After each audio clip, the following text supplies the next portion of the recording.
antes de ir a los efectos políticos de las crisis económicas, te voy a llevar a lo que nos trae hoy Diderot Art, porque nos trae un artista que se llama Tomás Rawski, que es artista digital y programador. Es decir, estas obras que vemos acá en pantalla las hace con un programa que armó él, ¿no? Acá atrás tenemos una obra que se llama El Cerro de los Siete Colores.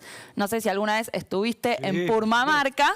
Mirá, bueno, seguramente viste El Cerro de los Siete Colores. Bueno, este es El Cerro de los Siete Colores, hecho con todo un programa armado por Tomás Rawski. Bueno. Bien, y ahí tenemos otra obra que se llama El Sol.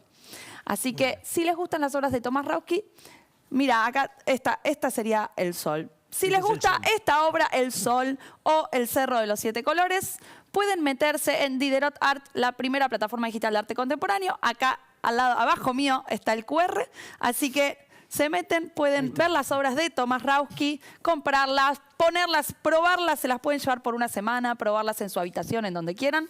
Y listo. Crisis económicas transformadoras. Sí, consecuencias políticas de crisis económicas, porque como vamos a ver, voy a pasar por las crisis más fuertes y más terribles que tuvo la historia argentina y ver qué consecuencias o efectos políticos inmediatos tuvieron. Y vamos a ir primero a la crisis de 1890. Es la crisis del siglo XIX y podríamos decir que es una de las crisis más terribles junto con la del 2001, ¿no? Tenemos 1890 y 2001 como las dos crisis más terribles en el ranking de crisis económicas de la historia. ¿Qué pasó en 1890? Bueno, pensemos que Argentina en 1880 había generado mucha expectativa en el mundo. Un país que iba a crecer, que era pura potencia. Eso hizo que llegaran muchísimas inversiones extranjeras. Y lo que empezó a pasar es que las ganancias de esas inversiones tardaron en aparecer. Y eso empezó a generar incertidumbre, junto con algunas medidas que tomaba el gobierno de Juárez Celman. Incertidumbre que para 1889 era grande. Entonces, ¿qué hacen los inversores extranjeros? Dejan de poner plata en el país. Eso hace que los fondos del Estado empezaran a secarse, que el Estado no pudiera hacer frente a los vencimientos de deuda y que entrara en default, ¿no? Ahí tenemos una caricatura que muestra la caída de Juárez Celman en 1890. Pero bueno, va a ser una crisis tremenda, bueno, secesión de pagos, vamos a tener inflación, devaluación.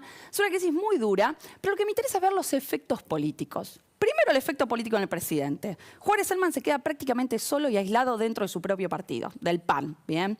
Pero el efecto político más importante, cuyos efectos podríamos decir se ven aún hoy en día, es que la crisis de 1890 va a dar lugar a un levantamiento armado, que se conoce como la Revolución del Parque, que lo va a llevar adelante un grupo de ciudadanos armados, que en ese momento se llamaban la Unión Cívica, y que un año después van a pasar a ser conocidos una parte de ese grupo como la Unión Cívica Radical, ¿no? Es un levantamiento armado que obviamente se produce no solo por motivos económicos, sino también porque había muchísimo descontento con el régimen gobernante.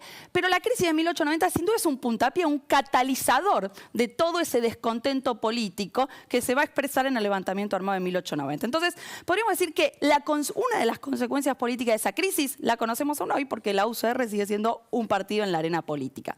Vamos a otra crisis tremenda, la de 1930. En el medio hay más crisis, tenemos la de 1914, pero vamos a ir a la de 1930 que también... ¿Crisis tenemos para repartir? Crisis tenemos un montón, voy a concentrarme... ¿No? Sí, elegí 5, ¿bien? Pero las peores. 1930 es una crisis económica mundial, ¿no? Una crisis que se inicia en Estados Unidos, pero que en Argentina va a tener efectos muy tremendos. ¿Y efectos muy tremendos por qué? Bueno, porque lo que hace esta crisis es bajar los precios mundiales de las materias primas, bajar los volúmenes de las exportaciones. Entonces, Argentina no solo exportaba menos, sino que los precios de los productos que exportaban eran mucho más bajos.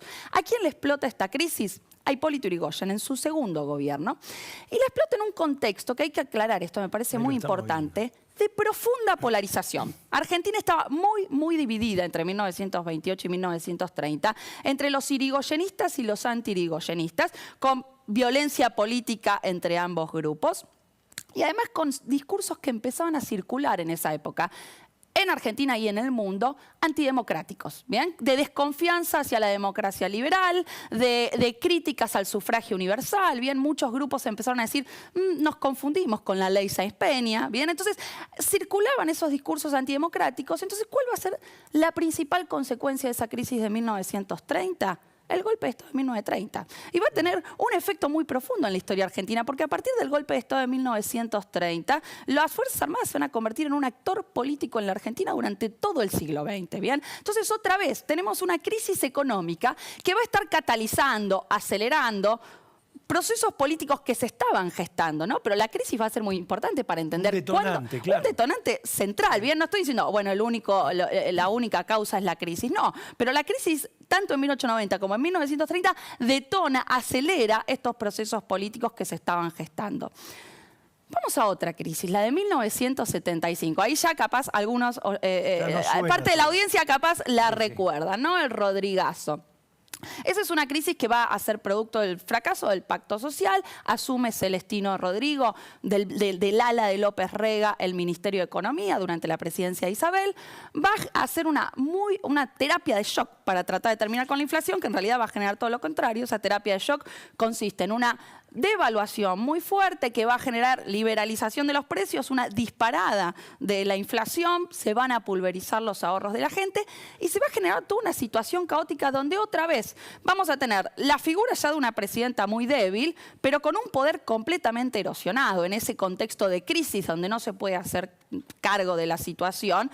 Y que un contexto de crisis económica y de caos económico que va a estar acompañado de una violencia política cada vez mayor, bien, durante esos años.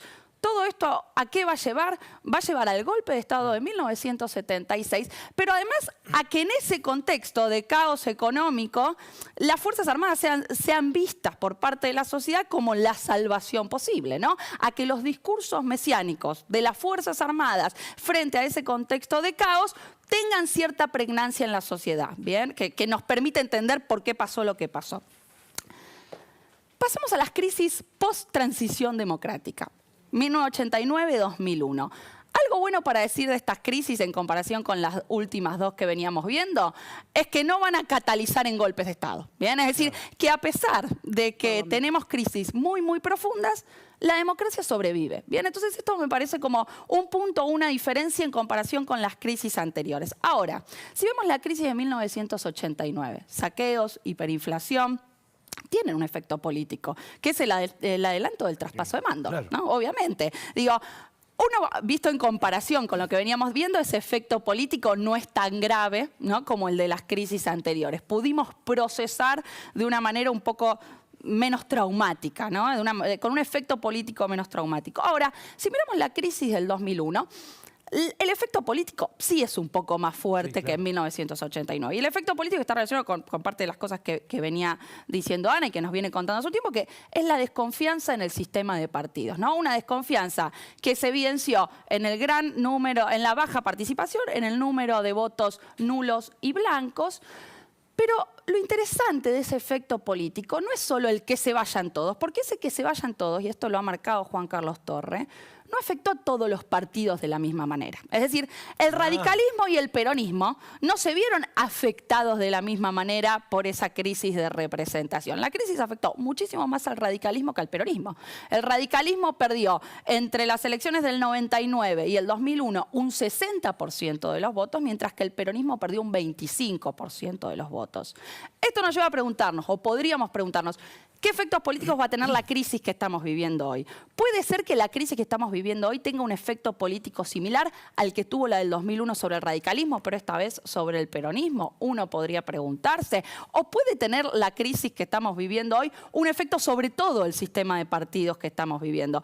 Yo me inclino por la primera opción. Creo que puede tener un efecto mayor por el peronismo, pero bueno, habrá que ver en las elecciones. Muy interesantes los dos. Muchas gracias, Pancho. Los dos temas. Viene el Kenan con todo, la Feria del Libro, está Vilota ahí precalentando y después tenemos a Luis Novarecio también con las entrevistas, en este caso Stanislav Bajraj, el doctor. Vamos y volvemos, dale.